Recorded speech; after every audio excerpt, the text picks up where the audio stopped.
It is a Tuesday night. You are sitting at your kitchen table, and you are finally doing the thing you promised yourself you would do. You are logging into your banking app, opening that savings account you named Rainy Day Fund, and manually transferring a couple $100 into it. You feel responsible. You feel adult. You feel like you are finally getting ahead. But then, a quiet, nagging thought creeps into the back of your mind. You look at that balance which has been slowly climbing for months, and you wonder, is this actually doing anything for me? Or am I just watching this money sit there while everything else in my life gets more expensive? It is a strange, uncomfortable realization. You are doing exactly what you were told to do. You are being frugal. You are building that safety net. Yet, instead of feeling secure, you feel stuck.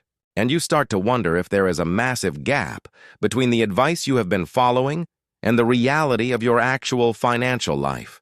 Maybe you are not doing it wrong, but maybe you are just playing a game that was designed for a different era. What if that safety net is actually an anchor? My name is Jack, and I spend way too much time thinking about how we can take control of our money without losing our minds. If you are someone who feels like you are doing all the right things but still ending up exactly where you started, make sure to hit the subscribe button and give this video a thumbs up if it helps you out. Here's the thing. We have been conditioned to worship the idea of the rainy day fund. It is the gold standard of financial maturity. If you have 3 to 6 months of expenses sitting in a high-yield account, you are winning. Right? Well, not exactly. The problem with the rainy day mindset is that it frames money as something to be protected, not something to be put to work. It treats your cash like a museum piece behind velvet ropes. You look at it, you know it is there, but you never actually let it touch the ground. This is where it gets really interesting when we look at the actual math. Let's say you are 30 years old. You decide to play it safe and keep $10,000 in a standard savings account for that mythical rainy day. You let it sit there for 10 years just in case. If that money earns a modest return in a basic account, you might have $11,000 at the end of the decade. You feel safe. You have your 10 grand plus a little extra interest. But if you had taken that same $10,000 and put it into a low-cost, broad market index fund, which is essentially just buying a tiny slice of the biggest companies in the world, that money would likely have doubled, maybe even tripled over those same 10 years. You are looking at $20,000 or $30,000 instead of 11. By playing it safe for a decade, you didn't just break even. You effectively paid a $10,000 or $20,000 tax on your own anxiety. You traded your future growth for the comfort of seeing a static number on a screen. Here's what most people don't realize about why we cling to this so tightly. It isn't because we are bad at math. It is because we are terrified of the unknown. We treat our money like a shield because we feel like the world is constantly throwing rocks at us. We are so busy building walls to defend against a potential disaster that we forget to build a ladder to get us out of the hole we are already in. We prioritize the fear of a bad Tuesday 2 years from now over the reality of our actual financial growth today. It is a classic behavioral trap. We feel a hit of dopamine every time we move money into that savings account, so our brain tells us we are making progress. But moving money from your checking account to your savings account isn't wealth building. It is just shuffling the deck chairs on the Titanic. So how do we fix this? How do we stop the rainy day trap without losing our sense of security? I call this the growth-first safety system. It is a 3-step method to stop being a spectator to your own wealth. Step 1 is the buffer baseline.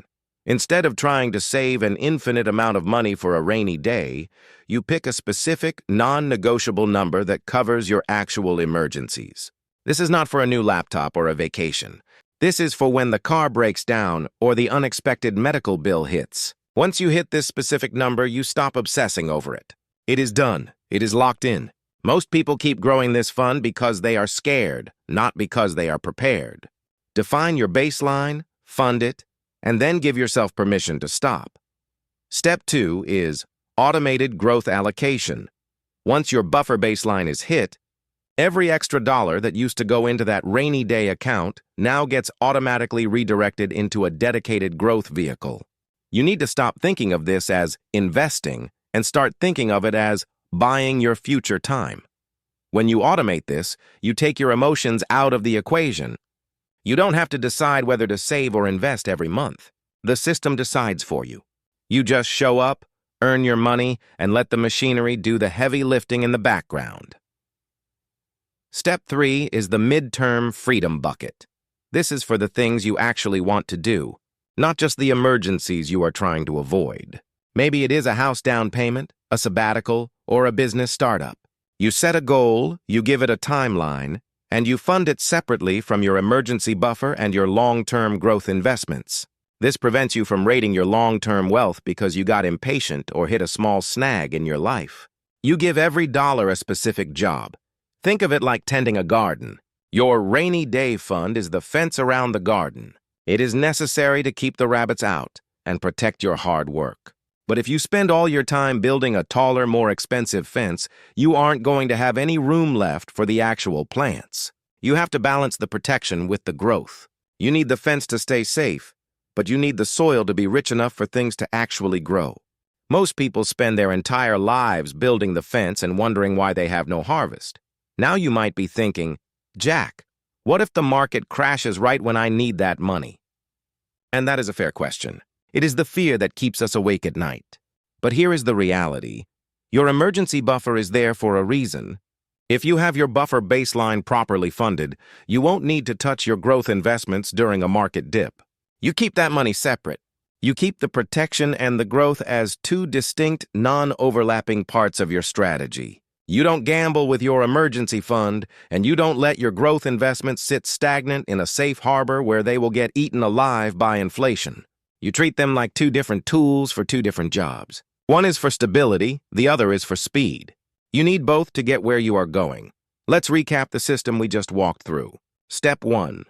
Build your buffer baseline. This is your small, non-negotiable emergency fund that stops you from being forced to sell your investments when life happens. Step 2. Set up your automated growth allocation. Once the buffer is full, every spare cent goes to work in long-term growth assets, not a savings account. Step 3. Use your midterm freedom bucket for specific planned life events. This gives your money a purpose beyond just sitting there. When you break it down like this, you realize that being smart with money isn't about being perfect. It is about having a system that works even when you are tired, even when you are stressed, and even when you are not thinking about it at all. You don't have to be a genius to build wealth. You just have to stop being your own worst enemy. You have to stop treating your future self like a stranger you don't really trust. It is easy to stay stuck. It is easy to keep doing the same thing over and over because it feels safe. But you know deep down that safe is slowly becoming the most dangerous thing you can do for your long-term freedom. You are capable of so much more than just hoarding cash. You are capable of building something that lasts. And I am curious about something. If you could stop worrying about that rainy day fund for a second, what is the one big life goal you would actually start putting your money toward? Let me know in the comments. I read as many as I can, and I really want to hear what you are actually working toward.